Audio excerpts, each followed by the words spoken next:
ला ला ला ला ला ला ला ला। आओ सुनो कहानी, मछली क्यों हंसी। एक महल के बाहर एक मछुआरन मछली बेचती जा रही थी कि रानी ने झरोके से देखा और उसे पास बुलाया और कहा, जरा मछलियां दिखाओ। मछुआरन ने एक बड़ी सी मछली रानी को दिखाई। रानी ने कहा, ये नर है कि मादा? हमें मादा मछली चाहिए। ये सुनना था कि मछली जोर से हंसी और वापस टोकरी में कूद गई। रानी को बड़ा चंभा हुआ। मछुआरन तो चली गई। अब शाम को जब राजा साहब रनिवास में आए तो रानी ने सारा किस्सा बताया मछली के हंसने का। राजा साहब बोले, मछली हंसी? संभव, आपने जरूर कोई सपना देखा होगा। रानी बोली, अरे मैं बेवकूफ थोड़ी हूँ, मैंने अपनी आंखों से देखा और कानों से सुना उस मछली को हंसते हुए। राजा ने फौरन अपने मंत्री को बुलाया और उसे आदेश दिया कि 6 महीने के अंदर पता लगाओ कि मछली क्यों हंसी थी, नहीं तो तुम्हें फांसी पर चढ़ा दिया जाएगा। अब वो मंत्री बेचारा जगह जगह घूमा, तरह तरह के लोगों से मिला, विद्वानों से मिला, जादूगरों से मिला, लेकिन कोई भी उसे ये न बता पाया कि मछली क्यों हंसी थी। 5 महीने यूं ही बीत गए और मंत्री ने सोचा कि अब तो जान गई समझो। तो वो घर वापस आया और अपना सब हिसाब किताब समेटने लगा। अब उसका एक होनहार बेटा था। बेटे ने जब पिता का ये हाल देखा तो उसने सोचा, क्यों ना मैं भी जाकर पता लगाऊं और इस गुत्थी को सुलझाने की कोशिश करूं। तो वो शहर से चल पड़ा। शहर से बाहर उसे एक बूढ़ा किसान मिला जो अपने गांव वापस लौट रहा था। मंत्री का बेटा उसी के साथ चल पड़ा। वो लोग थोड़ी ही दूर गए थे कि मंत्री के बेटे ने किसान से कहा, अगर हम लोग बारी बारी से एक दूसरे को उठा लें तो रास्ता आसानी से कट जाए। किसान ने सोचा, बड़ा बेवकूफ लड़का है, पर वो चुप रहा। दोनों लोग थोड़ा और आगे चले। अब सूरज सर पे आ गया था, रास्ता लंबा था और दिन गर्म। रास्ते में एक गेहूं का खेत पड़ा। फसल लहलहा रही थी और कटने को तैयार थी। मंत्री के बेटे ने कहा, ये गेहूं खाया जा चुका है कि नहीं? किसान ने सोचा, ये लड़का वाकई बेवकूफ है। उसने कहा, मुझे नहीं पता। दोनों कुछ और आगे चले और रास्ते में एक जंगल के बगल से गुजरे। अब मंत्री के बेटे ने अपने पास से एक चाकू निकाला और किसान को देते हुए कहा, दोस्त, इसे ले जाओ और जाके 2 घोड़े ले आओ, और हाँ, इसे वापस ज़रूर ले आना, ये बहुत कीमती है। किसान ने सोचा, क्या बहकी बहकी बातें कर रहा है। उसने चाकू को परे कर दिया और कोई जवाब नहीं दिया। फिर दोनों थोड़ा आगे बढ़े। किसान का गांव अब करीब आने लगा था, पर रास्ते में एक शहर पड़ा। अब वो शहर में बाजार, मंदिर, मस्जिद, घर, लोग सब से होते हुए गुजरे, लेकिन किसी ने भी उन्हें सुस्ताने के लिए नहीं कहा या कुछ खाने पीने के लिए दिया। ये नौजवान अब बोला, कितना बड़ा कब्रिस्तान है। किसान को हंसी भी आई और गुस्सा भी आया। फिर दोनों थोड़ा और आगे बढ़े और एक कब्रिस्तान के बगल से गुजरे। वहाँ पे कुछ लोग अपने मृत प्रियजनों की याद में खाना बांट रहे थे। तो उन्होंने इस नौजवान और बूढ़े किसान को भी खाना दिया और दोनों ने छक के खाना खाया। और नौजवान बोला, कितना बढ़िया शहर है ये। चलते चलते और आगे किसान के गांव दोनों पहुँचे। अब किसान को ये लड़का कुछ अटपटा तो लग रहा था, मगर फिर भी उसके मन को भा गया था। उसने सोचा, कुलीन घराने का दिखता है, इसे मैं घर ले चलूं तो मेरी बीवी और बेटी इससे मिलके ज़रूर खुश होंगे। ये सोच के उसने मंत्री के बेटे को अपने घर आने का निमंत्रण दिया।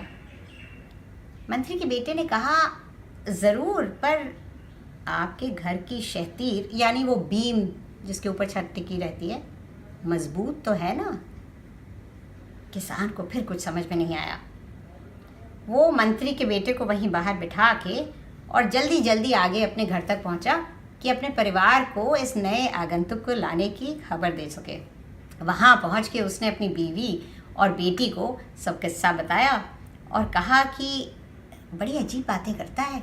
जब मैंने उसे घर आने का निमंत्रण दिया तो वो पूछ रहा था कि आपके घर की शहतीर मजबूत है या नहीं। किसान की बेटी बड़ी होशियार थी। उसने कहा, पिताजी ठीक ही तो पूछ रहा था, वो ये जानना चाहता था कि हम उसकी मेहमान नवाजी का भार उठा पाएंगे कि नहीं। किसान ने कहा, अच्छा अच्छा अच्छा, ये बात है, तो हो सकता है कि तुम उसकी और बाकी अटपटी बातों का मतलब भी बता पाओ। अरे जब हम वहाँ से चल रहे थे तो उसने कहा कि अगर हम एक दूसरे को बारी बारी से उठा लें तो रास्ता आसानी से कट जाए।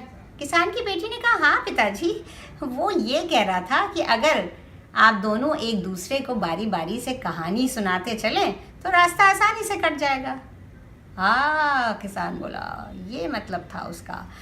और सुनो, फिर हम लोग गेहूं के खेत के पास से गुजरे तो उसने पूछा कि ये गेहूं खाया जा चुका है कि नहीं। किसान की बेटी बोली, पिताजी उसका मतलब ये था कि कहीं वो गेहूं उगाने वाला किसान कर्जे में तो नहीं डूबा है, नहीं तो उसे सारा गेहूं लेनदारों को दे देना पड़ेगा और उसके खाने के लिए कुछ भी ना बचेगा। ओ हो, ये मतलब था उसका। किसान बोला, अच्छा। थोड़े और आगे गए तो उसने मुझे एक चाकू दिया और कहा, इससे 2 घोड़े ले आओ और मेरा चाकू बड़ा कीमती है, उसे वापस ज़रूर ले आना। लड़की बोली, पिताजी पैदल चलने वालों के लिए लाठी घोड़े की ही तरह तो है, तो वो आपसे जंगल से 2 लकड़ियाँ मजबूत लाठियाँ काट के लाने को कह रहा था और साथ ही ये भी कि उसका चाकू बहुत कीमती है, उसे खोइएगा मत। किसान ने कहा, फिर हम एक शहर से गुजरे जहाँ ना किसी ने हमें रोका, ना कोई आदर सत्कार किया, और फिर थोड़े आगे गए तो एक कब्रिस्तान के पास से गुजरे जहाँ कुछ लोगों ने हमें खाने को दिया। तो इसने शहर को कब्रिस्तान और कब्रिस्तान को शहर कहा। बेटी बोली उसकी, पिताजी ठीक ही तो कहा। अरे जो मेहमानों का आदर सत्कार न करे वो तो मुर्दे के बराबर है, और कब्रिस्तान में जहाँ इतने मुर्दे थे वहाँ पर कुछ लोगों ने आपको खाना दिया तो इसीलिए वो वहाँ की तारीफ कर रहा था। किसान ने कहा, बिल्कुल ठीक कहती हो बेटी, तो मैं जाकर उसे बुला कर लाता हूँ। और उसकी बेटी बोली, और पिताजी मैं उसके लिए कुछ उपहार भिजवाती हूँ जिससे उसे विश्वास हो जाए कि हमारे घर की शहतीर काफ़ी मजबूत है। ये कह के उसने एक आदमी के हाथ मंत्री के बेटे के लिए एक बड़े बर्तन में दलिया भर के 12 रोटियां और लोटा भर दूध भेजा, और साथ में ये भी कहा कि मेहमान को ये संदेशा देना कि चांद पूरा है, साल में 12 महीने होते हैं और समुद्र में पानी उमड़ा आता है। अब ये आदमी जब खाना लेके जा रहा था तो रास्ते में उसका बेटा आया और पिता से जिद करने लगा कि उसे कुछ खाने को दे। पिता ने सोचा, इतना सारा खाना एक आदमी के लिए ले जा रहा हूँ, इसमें से थोड़ा दे दूंगा, किसे पता चलेगा। ये सोच के उसने अपने बेटे को बहुत सारा दलिया, 1 रोटी और काफ़ी दूध दे दिया। फिर जाके मेहमान के पास पहुँचा और तीनों चीज़ें दी और संदेशा कह सुनाया। मंत्री का बेटा मुस्कुराया और उसने कहा कि उनसे मेरा धन्यवाद कहिएगा और कहिएगा कि चांद तो अमावस के करीब लगता है और मुझे तो साल में 11 महीने ही दिख रहे हैं और समुद्र का पानी उमड़ा तो नहीं आ रहा है। आदमी इसके मतलब से बेखबर वापस आया और किसान की बेटी को यह संदेशा सुनाया। फौरन उसकी चोरी पकड़ी गई और उसे सज़ा दी गई। कुछ देर बाद मंत्री का बेटा किसान के साथ उसके घर पहुंचा जहां उसकी खूब आवभगत हुई। उसने अपने बारे में सब कुछ बताया और मछली के हंसने का किस्सा भी सुनाया। किसान की बेटी बोली, मछली के हंसने का कारण मैं समझ गई। मछली इसलिए हंसी क्योंकि रनिवास में, रानी के महल में कोई आदमी औरत के रूप में छुपा हुआ है और राजा को इसकी खबर भी नहीं है। बस ये सुनना था कि मंत्री का बेटा उल्टे पांव अपने देश वापस आया और पिता के पास पहुंचा जो बिल्कुल अधमरे हो चुके थे, और उनसे कहा कि चलिए चलिए मैं उत्तर ढूंढ लाया हूँ। पिता को पालकी में लेके वो राजा के पास पहुंचा और वहाँ मंत्री ने ये उत्तर बताया।